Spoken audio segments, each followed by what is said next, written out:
Bonjour les amis, j'espère que vous allez bien. Je vous retrouve dans une petite vidéo de présentation aujourd'hui dans mon jardin. Il fait pas spécialement chaud, il fait pas spécialement beau. J'espère que ça va changer. Aujourd'hui, je vais vous présenter La Sagesse d'Avalon. C'est un très vieux jeu de Colette Baron-Reid que vous connaissez bien. Ce jeu, il a été illustré, imprimé plutôt par les éditions Exergue, édité pardon, par les éditions Exergue. L'illustration de la couverture est différente de toutes les autres. C'est Gary Lippincott qui l'a faite.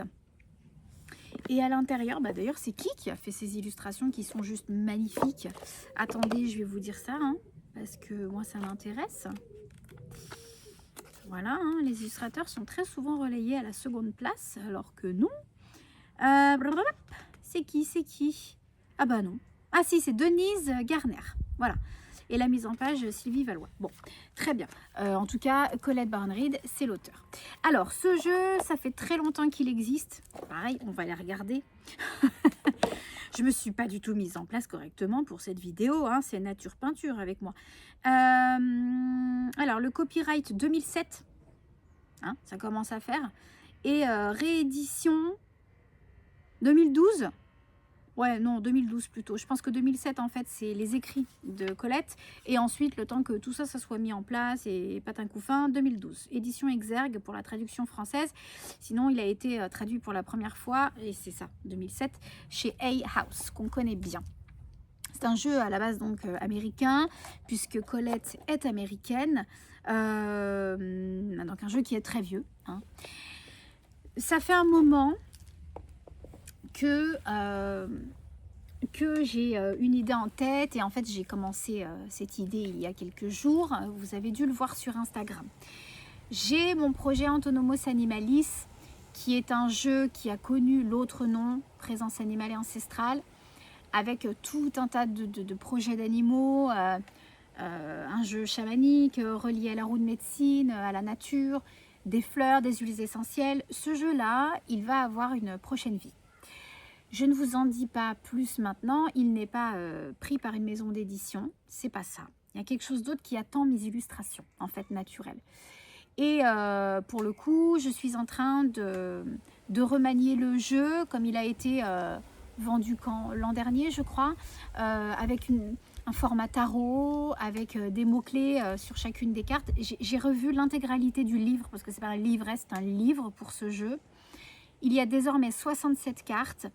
Et en fait, vu que mes aquarelles animalières vont voir le jour autrement, et je ne peux pas encore vous en dire trop, j'ai décidé de remettre au goût du jour mon jeu Antonomos Animalis comme je l'avais créé, pour cette connexion et cette missive que la nature ne cesse de nous envoyer à travers les animaux et la flore.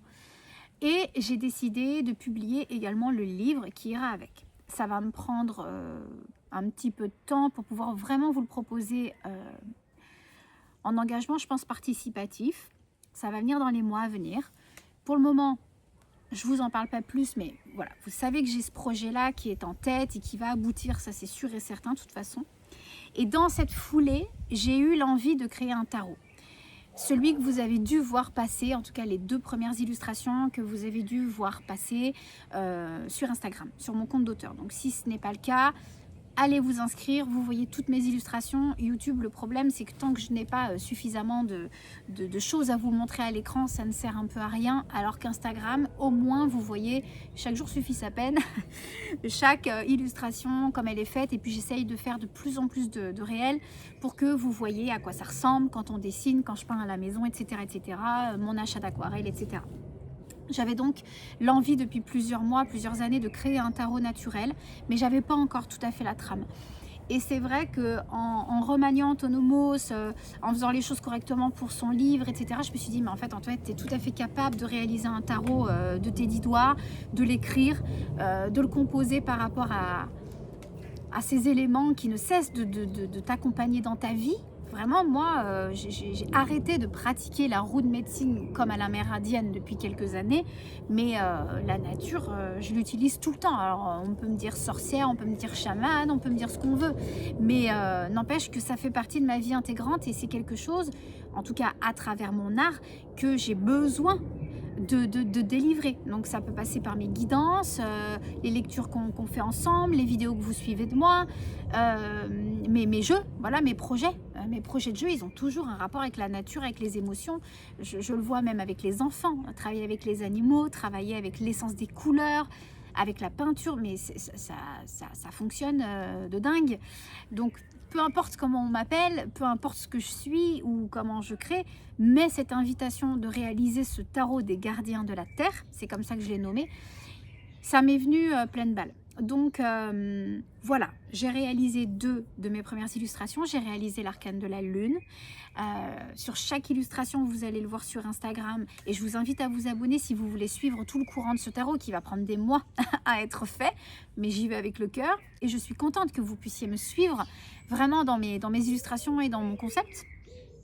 Sur chacune des illustrations, il y aura systématiquement un visage, un animal et une fleur. Et tout ça, bien sûr, correspondra à l'univers du tarot, puisque je suis formatrice au tarot thérapeutique depuis de nombreuses années, donc vous vous doutez bien que j'y connais un petit peu quelque chose. Voilà. Donc la lune est réalisée, l'arcane du pape, en tout cas le chaman, est réalisé. J'espère sincèrement que vous pourrez me suivre dans cette aventure. Et avant que je puisse vous préciser ou de proposer une vidéo en rapport avec tout ça, sachez que je travaille donc fort. Voilà. Mais j'ai un appel, et c'est pour ça que je vais vous parler de la sagesse d'Avalon. J'ai un appel sur les jeux naturels. En fait, j'ai un appel à aller considérer le travail d'autres illustrateurs, d'autres auteurs qui, comme moi, fonctionnent à l'unisson avec les vibrations de la nature et donc de la cyclicité, des saisons, des éléments qu'on ne cesse d'utiliser tous les jours dans notre vie.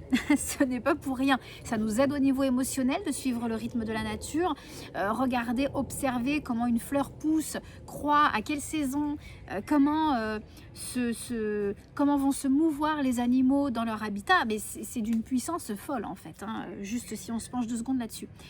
Donc j'ai l'appel de retrouver des jeux comme ça. Et donc dans ma bibliothèque, il y avait la sagesse d'Avalon, qui est donc un très vieux jeu, mais qui pour moi correspond parfaitement avec les vibrations qui m'entourent en ce moment et que je trouve dommage qu'on ne voit plus sur la sphère.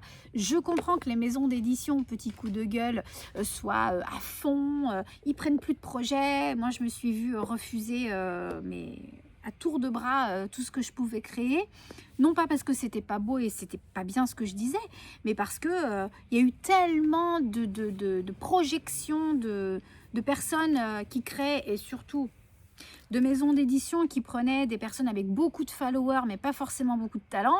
Bah, on se retrouve aujourd'hui qu'on est dans un entonnoir et que quand on veut percer, quand on veut être un peu vu dans notre art, bah, c'est compliqué de trouver une maison d'édition qui vous dise oui, oui, c'est possible. Ils sont trop, on a été trop en fait. Et tous les anciens jeux, malheureusement, même qu'ils soient beaux et bien, parce qu'il y a des pépites en fait, bah, on leur tourne le dos parce que dans notre nouveau monde d'influenceurs, machin, bah, faut présenter ce qui est tout nouveau. Ah ouais, mais moi je suis pas de celle-ci. Je travaille beaucoup aussi avec ce qui est ancien parce que c'est la base. C'était la base de sur quoi je me suis fondée. Et ce jeu, vraiment, c'est une pépite et il fait partie de ceux, je pense, qu'on devrait revoir plus souvent sur la sphère. Donc je vous montre.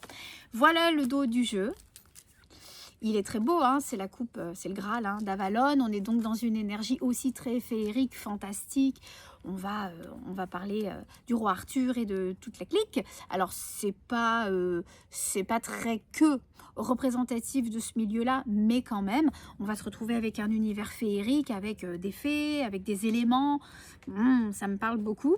Dans ce jeu, boîte cloche, comme d'habitude, on a la configuration habituelle, hein, un petit livret, mais qui est fortement bien expliqué, une table des matières, comme d'habitude, et nous avons plusieurs familles dans ce jeu. Nous avons la première famille, ce sont les messagers d'Avalon, donc tout ce qui va correspondre à la table ronde, la Dame du Lac, à Merlin, etc. Donc on n'a pas beaucoup de cartes, on en a que 8. Les animaux guides d'Avalon, donc là, bon, moi ça me parle à fond, les ballons. Les fées guides, fées de la terre, la naïade, la fée du vent, la fée du feu. Les jalons du sentier sacré, et alors ça j'adore. parce que c'est vrai que c'est une énergie que j'ai beaucoup travaillé avec l'oracle Lumière, qui est aussi un ancien jeu maintenant, hein. C'est comme l'oracle du petit enchanteur, ils arrivent en désuétude, il n'y aura plus de réédition. Je l'ai appris par ma maison d'édition, donc si vous les avez, si vous les aimez, gardez-les. Parce qu'après il n'y en aura plus, ça ne sera plus jamais édité.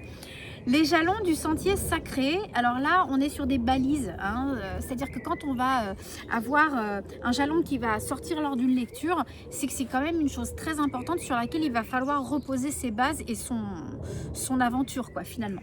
Donc on a comme exemple la carte du partenariat, de la concentration, de la richesse, c'est un petit peu des valeurs et des qualités qui sont mises en avant, et là on en a beaucoup plus, hein. On en a à peu près une vingtaine.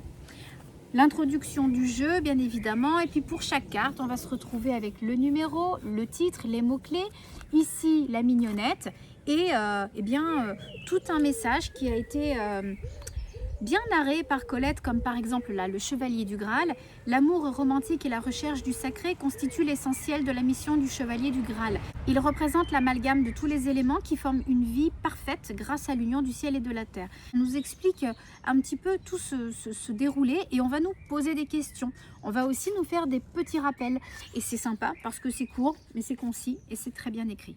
Voilà la dynamique du livret qu'on va trouver dans cette jolie boîte plutôt à tendance violacée. C'est très agréable. Ce que je ne vous ai pas montré, c'est que la tranche, bon, moi, elles sont abîmées, mais la tranche est dorée, théoriquement, vous voyez, voilà. Le dos, on l'a vu, c'est une carte classique, vraiment rien d'exceptionnel, hein. C'est un oracle comme on les voyait avant, avec un papier brillant. Donc, je vais vous les montrer les unes après les autres. Elles ne sont pas forcément triées dans l'ordre puisque je viens de sortir d'une lecture. Donc, voilà. Mais comme vous pouvez le voir, on a dans comme sous une alcôve, hein, finalement, dans des couleurs très terriennes. Ce sont de magnifiques aquarelles, je pense, avec d'autres techniques comme l'acrylique. Mais voilà, c'est du vrai bon vieux dessin comme je l'aime. Attention, hein, moi j'ai touché à du graphisme à l'écran, il y a eu un moment où j'ai touché à l'IA, j'ai travaillé avec toutes les techniques possibles et inimaginables quand je faisais ma formation de graphiste. J'ai touché de la photographie, j'ai travaillé avec plein de choses, du pastel, plein de trucs. Mais il est vrai que quand même, quand on a une belle illustration réalisée à la main, ça change tout quand même. Là où nous avons des mots, puis tout est bien soigné, vous voyez, il y a le numéro qui est sur un petit flambeau. On a une jolie guirlande là, celtique tout le long de la carte. Elles sont agréables à regarder. Santé physique, enracinement, assise pour cette carte. Donc les mots-clés aussi sont très bien choisis. Action créative, optimisme, la fée du feu. La grande prêtresse, le discernement, le pressentiment. Superbe. Superbe, j'adore ces dessins, c'est de l'aquarelle. La vache, on le voit bien là, avec toutes ces taches remplies d'eau. Nourriture, abondance, demander, recevoir. C'est un animal qu'on n'a pas forcément. Et d'ailleurs, c'est un animal qui va avoir toute son existence dans mon futur tarot des gardiens de la Terre. Ici, un jalon. Voilà, comme vous pouvez le voir, la protection. Donc, il n'y a pas forcément de mots-clés sur ces cartes de jalon. Mais bon, ça veut dire ce que ça veut dire. La protection, donc sur ces cartes, il n'y a pas de mots-clés. Mais en même temps, l'illustration est tellement claire et limpide que voilà, l'intuition peut complètement se répandre au-dedans. La dame du lac, c'est la dame de l'illustration. Donc, c'est de la boîte. Donc, c'est la seule qui a été réalisée par un autre artiste. La joie. Je pense que là, il y a quand même du photomontage là-dessus. Ouais, ça c'est sûr. La joie. Le risque. Superbe. Avec la flèche. Allez, va de l'avant. La biche. Toute belle. Le cheval. Accepter de l'aide. C'est sympa comme mot-clé. On n'a pas tellement l'habitude, hein. Déléguer votre autorité. Le papillon. Oh, Pierrick du chou. Superbe. Avec la beauté, la grâce. Ici, la fée du vent. On sent bien le mouvement.